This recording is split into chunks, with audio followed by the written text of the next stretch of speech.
JB and the S.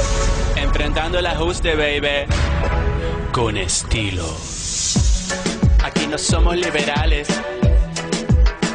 somos de las bases. Es un orgullo presentar en este debate a Héctor el Gringo Michetti. No solamente por su carácter de trabajador, sino porque el Gringo es de los que reivindica que lo que tienen que hacer los trabajadores no es solamente peleas reivindicativas, que de hecho todos los sindicatos los hacen, sino discutir un proyecto de país. Y para discutir ese proyecto de país, invitamos al compañero Michetti.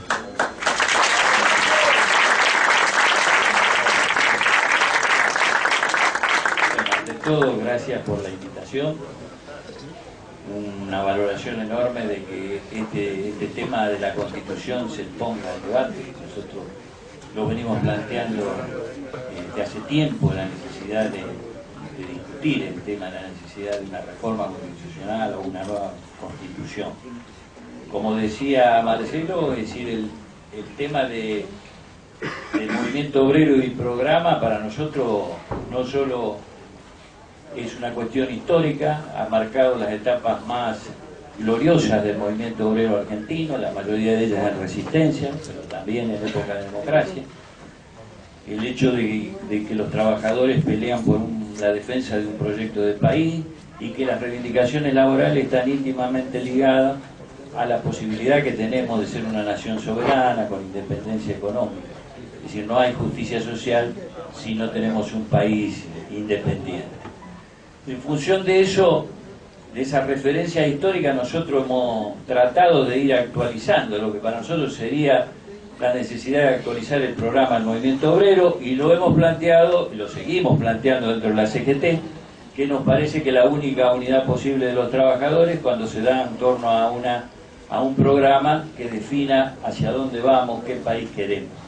Esto para nosotros es esencial, lo hemos planteado en todos los debates dentro de la CGT, con la identificación de algunas organizaciones gremiales y la indiferencia de otras. Esto es la realidad. Ahora, nosotros en esta actualización del programa, ¿por qué incorporamos en el punto 23 reforma constitucional? Que no existía en los anteriores programas del movimiento obrero.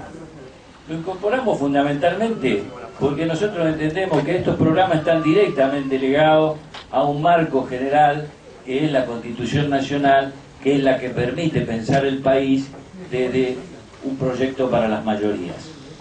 Entonces, si hoy nosotros analizamos qué realidad de país tenemos y decimos, controlamos los recursos naturales, manejamos los servicios públicos, manejamos el sistema financiero, y decimos, ¿cómo podemos definir un país para las mayorías si no tenemos control de todo eso? Y cuando lo enunciamos en un programa del movimiento obrero, sabemos que tiene que estar íntimamente relacionado a una constitución que le dé marco a todas esas grandes reivindicaciones que necesitamos como proyecto de país. Lo tenemos que plantear desde los trabajadores, porque no vamos a querer o a pretender de que las multinacionales se preocupen por el bien común. No vamos a pretender que los fondos de inversión piensen en el interés general. Es decir, ellos tienen poder económico, control de decisiones en el país, pero jamás van a pensar en lo que para nosotros es el espíritu central de una constitución, el bien común, el bienestar general, a la que hacía referencia históricamente el constitucionalismo social y la Constitución del 49. Ahora, pensar en el debate sobre una nueva constitución, en el objetivo de lograrlo, y no pensar en la relación de fuerza también es una cuestión incompleta. Nosotros consideramos que la relación de fuerza a favor de la mayoría la perdimos con el golpe del 55.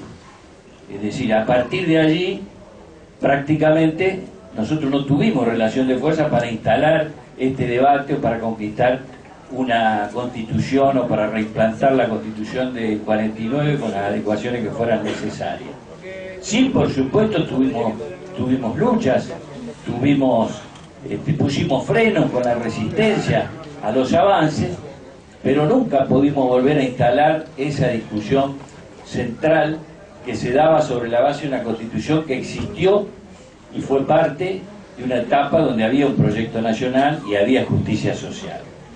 Digo que en la batalla se dio porque indudablemente, si uno piensa después del 55, en abril del 56, una de las primeras medidas es abolir esa constitución y intervenir los sindicatos, proscribir el peronismo, una cantidad de medidas que intentaban borrar del mapa esa idea de proyecto nacional que era lo que nos unía a la mayoría. Ahora, el movimiento obrero, con todas sus persecuciones y lo demás, inició sus grandes luchas allí. Es decir, cuando se votaba para una asamblea constituyente había más de 2 millones de votos en blanco. Y esto fue una realidad, era una bofetada para el poder de los sectores oligárquicos. Y también había, digamos, una normalización de la CGT que pensaba la dictadura poder manejarla con comodidad, y nacen 62 organizaciones peronistas cuando creían que borraban del mapa la identidad del peronismo. Y en ese mismo año 1957, con esa resistencia del movimiento obrero, desde las regionales de la CGT, surge el primer gran programa que reivindica no solamente el proyecto nacional y popular que se había extendido entre el 45 y el 55, sino que reafirma cuestiones que se desprenden directamente de la Constitución del 49. Hoy, lamentablemente, es muy difícil ver que se difundan esos históricos programas del movimiento obrero. No se los cuenta en las escuelas, se habla muy poco. Pero el programa de la falda, por ejemplo, decía la nacionalización de los fondos naturales de energía para servir al desarrollo nacional. Era un programa del movimiento obrero. Planteaba el control del Estado en el manejo de crédito para servir a un proyecto común. Planteaba la expropiación de los latifundios. Es decir, cuestiones centrales que se dieron en un programa del movimiento obrero, frustrando las expectativas de una dictadura que había fusilado, que proscribía intentando que se borrara la identidad de ese proyecto nacional, y que entendía que el movimiento obrero podía ser manejable. No, ese programa de la falda se inspira en el artículo 40 de la Constitución del 49. Y esto no queda allí, es decir, el programa de la falda fue previo a una salida democrática con proscripción o lo que fuera que la de Frondizi, pero después en el 62 el movimiento obrero redobla la apuesta con el programa de Huerta Grande, que va más allá todavía del programa de la falda, porque allí en el programa de Huerta Grande se plantea claramente, por ejemplo, la nacionalización de los sectores estratégicos de la economía, como la siderurgia, la electricidad, los frigoríficos. Se plantea con absoluta claridad, y cuando se habla de la expropiación a la oligarquía terrateniente se dice sin compensación alguna. Es decir, hay planteos más profundos que uno puede preguntarse, ¿eran enunciados? Y yo les digo, no eran enunciados, eran voluntad del pueblo y fundamentalmente la clase trabajadora. Porque en el año 62, cuando surge el programa de Huerta Grande, una lista conformada esencialmente por trabajadores, encabezada por Andrés Framini, con Sebastián Borros, con Eustaquio Tolosa, con Di Pasquale, gana una elección, aún en la proscripción del peronismo, con el nombre de Unión Popular. Quiere decir que había una voluntad del pueblo que acompañaba esas definiciones que tenía un programa del movimiento obrero. Digo esto porque esto forma parte de nuestra resistencia, nuestra historia y nuestra lucha por dirimir una relación de fuerza que es la que define si podemos tener una constitución para las mayorías o seguimos teniendo una constitución para determinados sectores. Que entendemos que hoy ellos han avanzado tanto que es una constitución que realmente no nos permite a nosotros desarrollar mínimamente la defensa, ni siquiera del trabajo. Y después voy a expresar por qué. Pero esto en el 62 termina esa elección del movimiento obrero con el derrocamiento de Frondizi, porque no es reconocido ese triunfo de los trabajadores. Quiere decir que el costo de esa tiranía que sostiene, digamos, a un gobierno para minorías es grande, porque tiene que ir generando situaciones que no la esperaba. Y en el 68, cuando nace la CGT de los argentinos, se vuelve a retomar aquel punto de la Constitución del 49, que es qué función tiene que tener la propiedad. Tema central, en donde la CGT de los argentinos plantea: los bienes son propiedad de los hombres, no son propiedad de los hombres, sino que los hombres deben administrarlos para que satisfagan las necesidades comunes. Cuestiona la CGT de los argentinos el fundamento mismo de la sociedad, la compra-venta del trabajo y la propiedad privada de los medios de producción, y establece como punto central de ese programa el 1 de mayo que la propiedad solo debe existir en función social. Este planteo también es un planteo teórico. No es un planteo teórico, porque la CGT de los argentinos, aún sin estructura, aún perseguida, pero con una fuerte organización de base, logra generar con este programa movilizaciones en todo el país, y de allí nacen el cordobazo, el tucumanazo, el rosariazo, que hace que el dictador que venía a quedarse por 20 años se tenga que ir. Y poco tiempo después, que la resistencia permita el retorno del programa a la paz. Esto es una breve reseña de nuestra historia y de nuestra resistencia en la lucha por dirimir las relaciones de fuerza en nuestro país. Y después también remarcar de que tampoco podemos tomar esto solamente en los términos si estamos en dictadura o en democracia. Esta pelea de poder se da también en democracia. Y por eso, cuando recuperamos la democracia, después de un genocidio, nuevamente el movimiento obrero tiene que levantar un programa que es el de los 26 puntos de la CGT que conducía el compañero Saúl Ubaldí. Y tiene que incorporar en ese programa situaciones nuevas, vigentes hasta el día de hoy, para discutir en una nueva constitución, como es la deuda externa, que se convierte en un nuevo instrumento de dominación y ya no le hacen falta ni siquiera los militares, porque está controlado el país a partir de esa dependencia que genera la deuda externa. Punto número 1 de aquel programa de los 26 puntos era la moratoria de la deuda externa, volcar los recursos naturales a la reactivación como prioridad.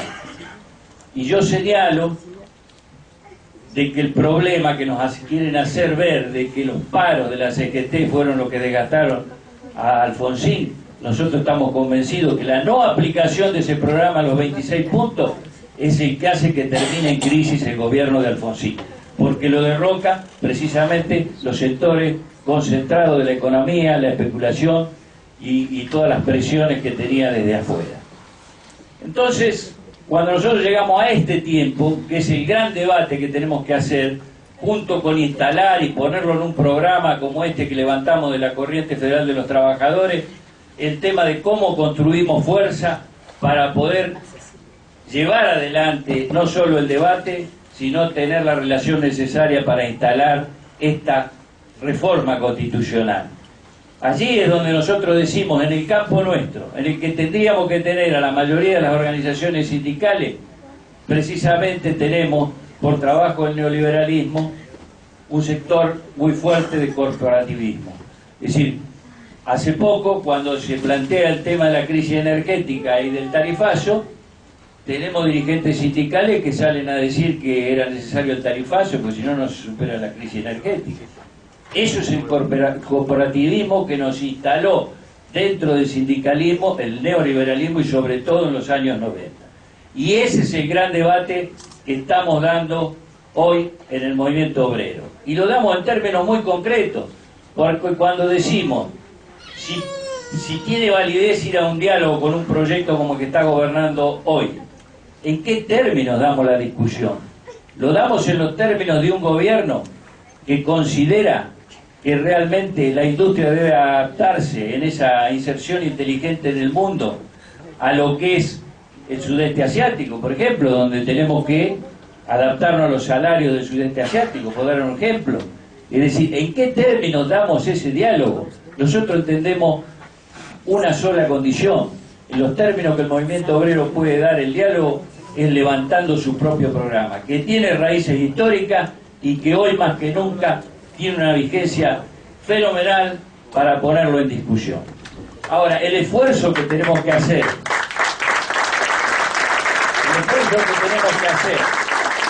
para la unidad tal vez lo encontremos en un punto. Yo lo dejo planteado como para que lo profundicemos y lo analicemos. Ese punto podría ser el trabajo.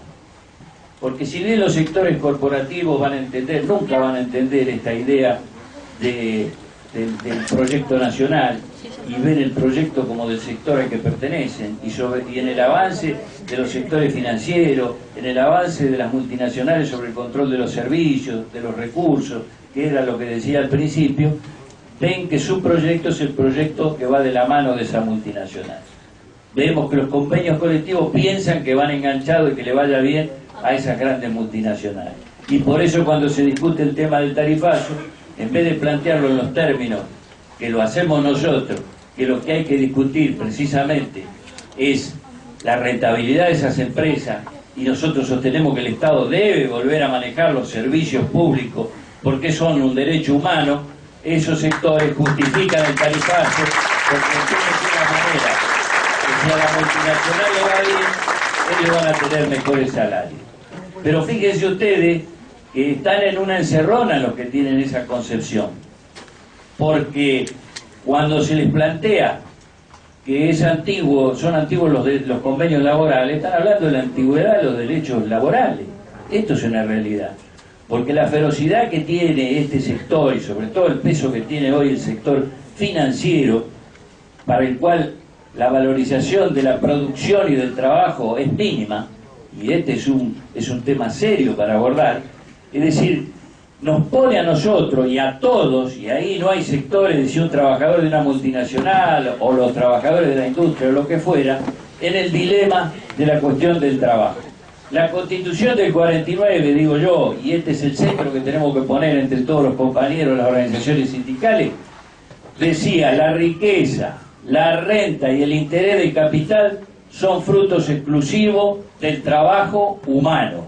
Entonces los que nos tenemos que poner de acuerdo entre los compañeros que están en el campo del trabajo es si seguimos considerando que este es el concepto actualizado del trabajo, o si le creemos al presidente que del éxito de las grandes empresas va a venir el éxito de la nación, como lo dijo el otro día ante un grupo de empresarios jóvenes. Yo le pregunto, y lo pongo entre los compañeros del movimiento obrero, ¿ese empresario podría tener éxito si no tiene los trabajadores todos los días haciendo funcionar las máquinas en su fábrica?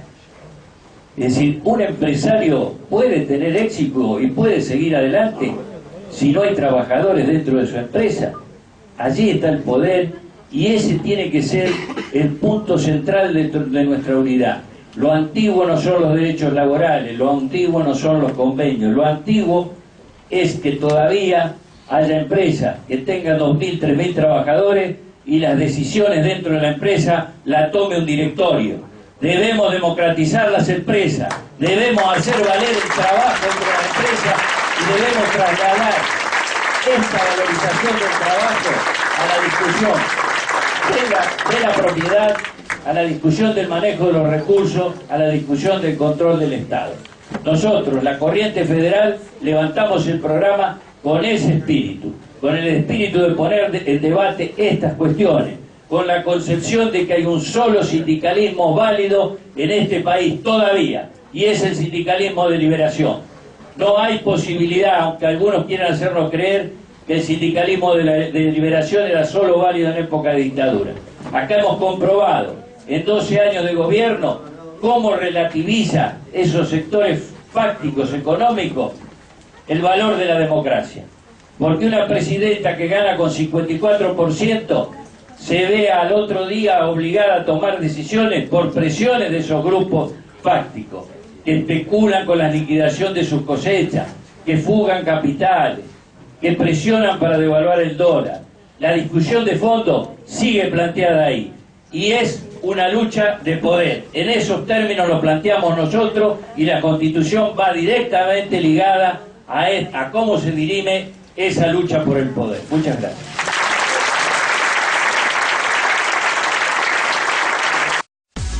JB, Anti-S, enfrentando el ajuste, baby, con estilo. Aquí no somos liberales, somos de las bases. Jaime Bo y el Sushi Flash. ¿Qué pasó con el que dijo que cambiaba? ¿Acaso asumió y te cambió a la semana?